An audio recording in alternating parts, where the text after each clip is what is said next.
دوستان سلام، محمد حبیبی هستم، مدیر عامل مؤسسه پشتیبانی مشاوره‌ای همکاران بانک تجارت که افتخار این دارم که در خدمت شما عزیزان باشم. این مؤسسه در سال 1386 با همت و تلاش مدیران بازنشسته وقت بانک تجارت و با هدف ارائه خدمات مشاوره‌ای تأسیس شده که با توجه به زیرساخت‌ها و ظرفیت نیروی انسانی و بهره‌گیری از نیروی متخصص جوان و با تجربه از گذشته تا به حال سعی کرده تو زمینه خدمات حسابداری، حسابرسی، مالیاتی و مشاوره اقتصادی و سایر خدمات فعالیت بکنه.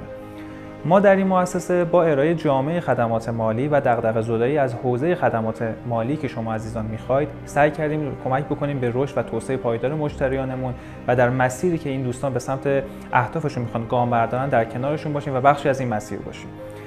که تفاوت خودمون رو از طریق کیفیت، سرعت و دقت خدماتی که ارائه می‌کنیم رقم زدیم.